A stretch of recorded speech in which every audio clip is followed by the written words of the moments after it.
Very good. And now, oh, by the way, while I'm getting this ready here, I just wanted to let you know that on December 19th, Friday night, I'm going to be installed as the rabbi in that synagogue in Lakewood, the Reform Synagogue in Lakewood. You're all invited to come in person or online. It's going to be streamed. You might like it. It's Hanukkah too.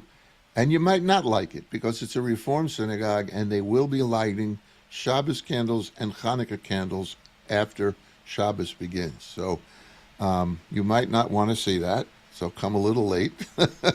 I'll let you know more about the time and everything if you want to attend. But you can attend using the website of the Beth Am Shalom, and I'll send you all the information you need if you want to come. And you might not want to because people might say some nice things about me, and we certainly don't want you to start believing stuff like that. So, anyway, let me now share with you a tiny bit of what's on this tiny little mind of mine, this tiny little brain that I have. I think we've all had this experience either done to us when we were kids or what we do to our children, our grandchildren. The child says, "Can I have some more ice cream?" And what do we say? "Sure you can, but what's the magic word?" "Can I please have some more ice cream?" Aha! We teach our children that please and thank you are the keys to polite interaction. I don't know that we do it so much anymore, but we used to do it and we should do it. But as adults, do we still not desperately search for a magic word? A true magic word? Something like a silver bullet of a word? Don't we always do that? Don't we wish we could just come up with a magic word? We want to fix a mistake or calm an anger or create peace or soothe a mourner. What's the magic word? I wish I knew. One of the words we all hear, magic words, and we kind of laugh when we hear magicians use it, is abracadabra. Abracadabra, and poof, something happens. I don't know if you know this or not, but abracadabra is two Aramaic words combined. The two Aramaic words are abra, cadabra. Abracadabra. We just say abracadabra now in English. And that means I create as I speak. That's what it means. So when the magician yells, abracadabra, he's saying, I will create as I speak. Or, it was created as I spoke. Aramaic was the language of the Talmud and of the Jewish people about 2,000 years ago. And it was for a while they spoke Aramaic, not Yiddish, not Ladino, not English. They didn't exist yet. They spoke Aramaic. And other people spoke Greek. And it was the concept of God creating the world through speech. And that is a fundamental Jewish idea. Just remember, in the book of Bereshit, only a few weeks ago, we started it again. And God said, let there be light, and there was light. God said, let this happen, let that happen, and it happened. It was speech. Abracadabra. Abracadabra. It was created as I spoke, or I create as I speak. It could be either way. It's one of those crazy things. And as I told you before, the word traditionally associated with animating the golem of Prague is emet. I didn't tell you that, but I told you about emet, and I'm going to tell you again. The Hebrew word for truth is emet. We always finish the Shema, Adonai Elohechem, emet. God is truth. The Hebrew word for truth is emet. Remember that. The golem was a magical creature fashioned out of clay. And according to legends, these are myths, Rabbi Yehuda Loew, the 16th century mystic and scholar, which he was, brought the golem to life by inscribing the word emet on either the creature's forehead, wrote emet, or put the word emet in his mouth, the golem's mouth. Remember, this is a myth. Nowhere does anybody claim it really happened. It's a story. It's a story like Johnny Appleseed or Paul Bunyan. But that's what it was. He put the word emet.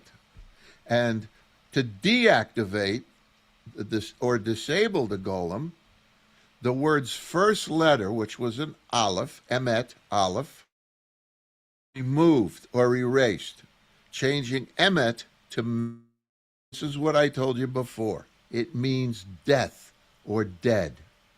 You take, the aleph represents God. You take the God and truth becomes death.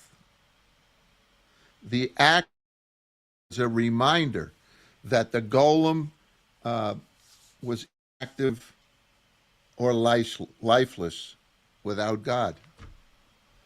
Our words have power. They really do. We say things, they have power. Sometimes we underestimate the power of our own words.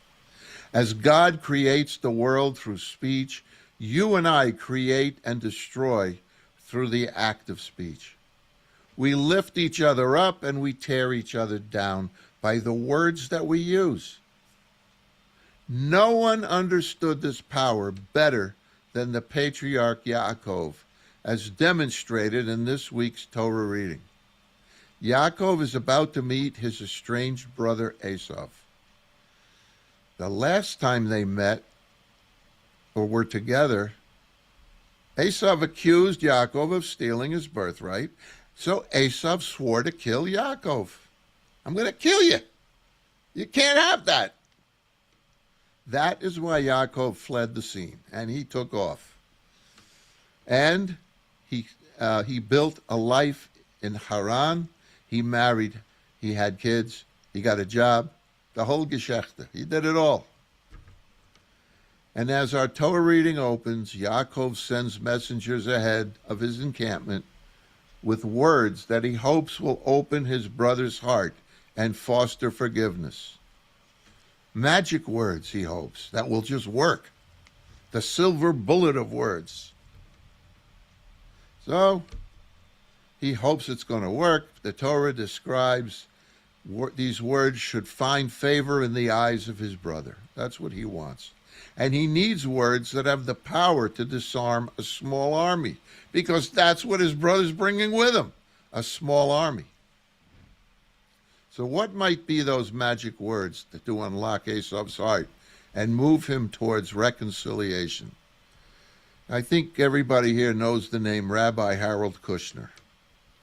Rabbi Harold Kushner, of course, wrote some very famous books. But Rabbi Kushner recommended that maybe Yaakov should say, I may be wrong. And he says that those are the holiest words in the English language. That's what he says, Rabbi Kushner. And, you think about it, he's right. You walk up to somebody and you go, I might be wrong. Those are holy words, because it makes you not a genius. You're not better than anyone else. You're just a person. You're just a person. I might be wrong. It's a good idea to acknowledge our own imperfection and possibly the fact that we might be wrong. I know some of us that never happens, but it's possible. We could be wrong sometimes. But for situations where you say, I'm sorry, or I was wrong, sometimes it's enough. Sometimes you have to offer restitution, like, what can I do to make it right? I mean, if you call some customer service because something isn't working right and you're screaming at them, and they go, "Oh, I'm so sorry." They didn't, it's not their fault. They didn't do it. They might not even be able to fix it. But what do they, if they say, "What can I do to make it right?" Sometimes that makes you calm. It makes you, because you might, there's nothing you can do. And you feel better because they asked you, they wanted to help. Some people need to hear, "Look, I'm going to try to never do that again." Or, "I'm going to make sure we never do that again." Or a simple, "Will you please forgive me?" When we are not sure what to say, we might consider each of these when we choose our words, our magic words. I wonder what would have been the most effective for Esau and his entourage. Yaakov tried his best. He summarized his travels and sent lavish gifts, hoping his words and wealth would find favor in Esau's eyes. But as it turns out, he and Esau, they reconcile. Esau didn't kill Yaakov. They reconciled. But it didn't last long. They went their merry ways and never saw each other anymore. But they went away not wanting to kill each other, or not being afraid the other's going to kill me, that kind of thing. I wonder what might have happened had Yaakov been able to validate his brother's feelings and say the magic words, "You know, you are absolutely right in being angry at me for taking the birthright." If he would have said that, I wonder if things would have even been better. And perhaps the best magic words you and I could ever say is, "I hear you. You're absolutely right." Who knows what these magic words might bring? Most importantly, I believe it is better to be happy than to be right. It is better to be happy than to be right. Think about it. So let me end by using this ancient magic word, Aramaic words, abracadabra, and please bring me some ice cream. Shabbat Shalom and Am Yisroel Chai.